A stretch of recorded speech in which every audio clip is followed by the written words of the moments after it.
ईश्वर वो नहीं देता जो आपको अच्छा लगता है, बल्कि ईश्वर वो देता है जो आपके लिए बहुत ही अच्छा होता है। जय श्री कृष्ण, राधे राधे। आप सबका दिन शुभ और मंगलमय हो। लक्ष्मी नारायण की कृपा आप और आपके परिवार पर बनी रहे। अजय एकादशी की हार्दिक शुभकामनाएं। हिंदू धर्म में एकादशी तिथि का विशेष महत्व माना गया है। भाद्रपद मास की यह एकादशी अजय एकादशी के नाम से जनमानस में प्रचलित है। इस दिन व्रत करने वालों को सुबह सूर्योदय से पहले उठकर स्नान से निवृत्त होकर साफ सुथरे वस्त्र धारण करके पूजा स्थल को साफ सफाई करके विष्णु और माता लक्ष्मी का पूजन करना चाहिए। धार्मिक मान्यता अनुसार इस व्रत को करने वाला व्यक्ति अंत में सभी सुखों को भोग कर विष्णु लोक को जाता है। भाद्रपद कृष्ण पक्ष में आने वाली यह एकादशी समस्त पापों का नाश करने वाली है और अश्वमेध यज्ञ का फल देने वाली है। इस दिन विधि विधान पूजन के पश्चात व्रत कथा अवश्य पढ़नी चाहिए या सुननी चाहिए। निराहार व्रत रखकर शाम को फलाहार करके अगले दिन ब्राह्मणों को भोजन दक्षिणा देने के बाद ही स्वयं भोजन करना चाहिए। अर्जुन ने कहा, हे पुंडरीकाक्ष, मैंने श्रावण शुक्ल एकादशी अर्थात पुत्रदा एकादशी सविस्तार वर्णन सुना। अब आप कृपा करके मुझे भाद्रपद माह के कृष्ण पक्ष की एकादशी के विषय में भी बतलाइए। इस एकादशी का नाम क्या है, इसके व्रत का विधान क्या है, इसका व्रत करने से किस फल की प्राप्ति होती है। श्री कृष्ण ने कहा, हे कुंती पुत्र, भाद्रपद माह के कृष्ण पक्ष की एकादशी को अजय एकादशी कहा जाता है। इसका व्रत करने से सभी पाप नष्ट हो जाते हैं और इससे लोक और परलोक में मदद करने वाली इस एकादशी व्रत के समान संसार में दूसरा कोई व्रत नहीं है। अजय एकादशी व्रत कथा। अब ध्यान पूर्वक इस एकादशी का महात्म्य श्रवण करो। पौराणिक काल में भगवान श्री राम के वंश में अयोध्या नगरी में हरिश्चंद्र नाम के एक राजा हुए थे। राजा अपनी सत्यनिष्ठा और ईमानदारी के लिए प्रसिद्ध थे।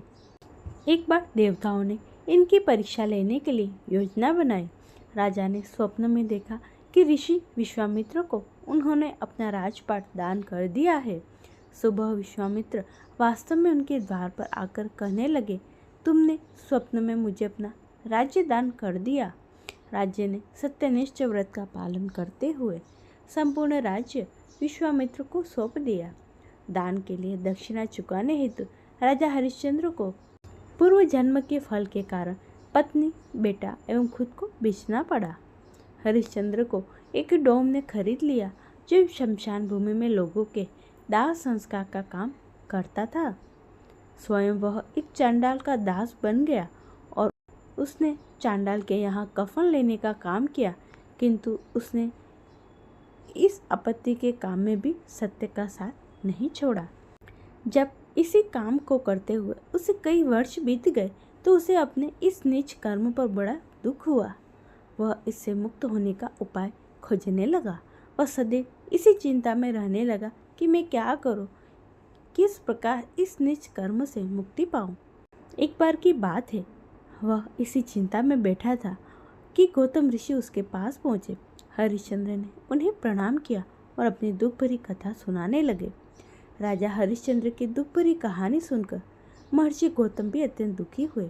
उन्होंने राजा से कहा, हे राजन, भादो माह के कृष्ण पक्ष की एकादशी का नाम अजा है। तुम उस एकादशी का विधान पूर्वक व्रत करो तथा रात्रि को जागरण करो, इससे तुम्हारे सारे पापों का नष्ट हो जाएगा। महर्षि गौतम इतना कहकर आलोक हो गए।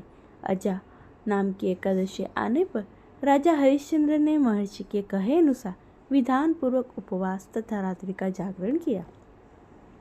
इस व्रत के प्रभाव से राजा के सभी पाप नष्ट हो गए। उस समय स्वर्ग में नगाड़े बजने लगे और पुष्पों की वर्षा होने लगी। उन्होंने अपने सामने ब्रह्मा, विष्णु, महेश तथा देवेंद्र आदि सभी देवताओं को खड़ा पाया। उन्होंने अपने मृतक पुत्र को जीवित तथा अपनी पत्नी को राज्य से वस्त्र और आभूषणों से परिपूर्ण किया। व्रत के प्रभाव से राजा को पुनः अपने राज्य की प्राप्ति हुई। वास्तव में एक ऋषि ने राजा की परीक्षा लेने के लिए यह सब कौतूहलवश किया था। परंतु अजा एकादशी के व्रत के प्रभाव से ऋषि द्वारा रची गई सारी माया समाप्त हो गई और अंत समय में हरिश्चंद्र अपने परिवार सहित स्वर्ग लोक को गया। हे राजन, यह सब अजा एकादशी के व्रत का प्रभाव था। जो मनुष्य इस उपवास को विधान पूर्वक करते हैं और रात्रि जागरण करते हैं, उनके सारे पाप नष्ट हो जाते हैं और अंत में वे स्वर्ग को प्राप्त करते हैं। इस एकादशी व्रत की कथा के श्रवण मात्र से ही अश्वमेव यज्ञ के फल की प्राप्ति होती है।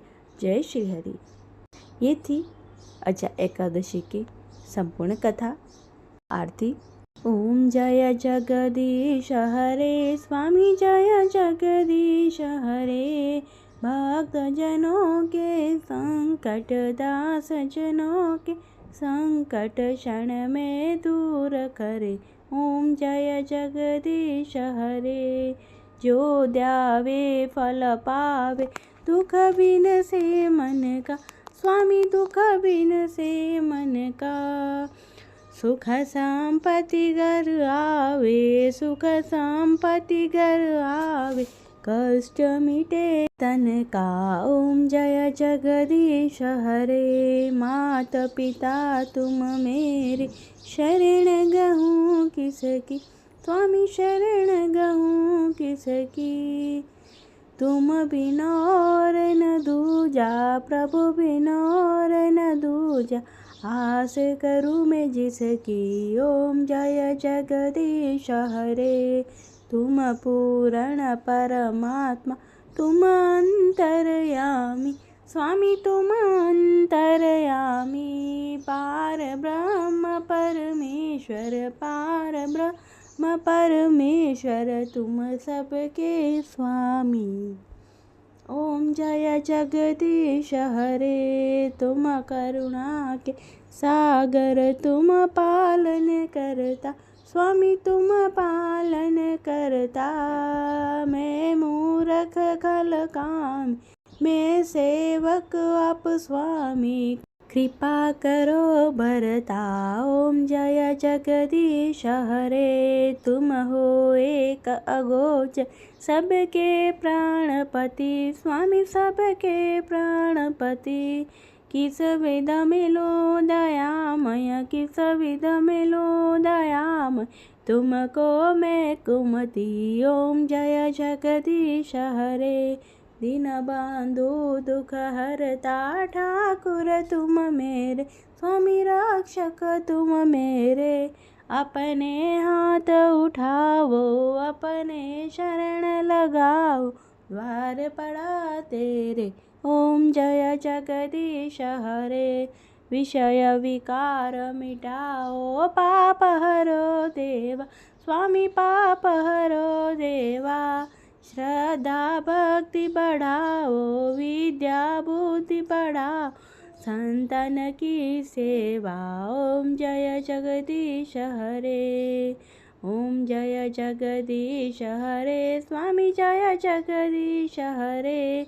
भक्त जनों के संकट, दास जनों के संकट, क्षण में दूर करे। ओम जय जगदीश हरे।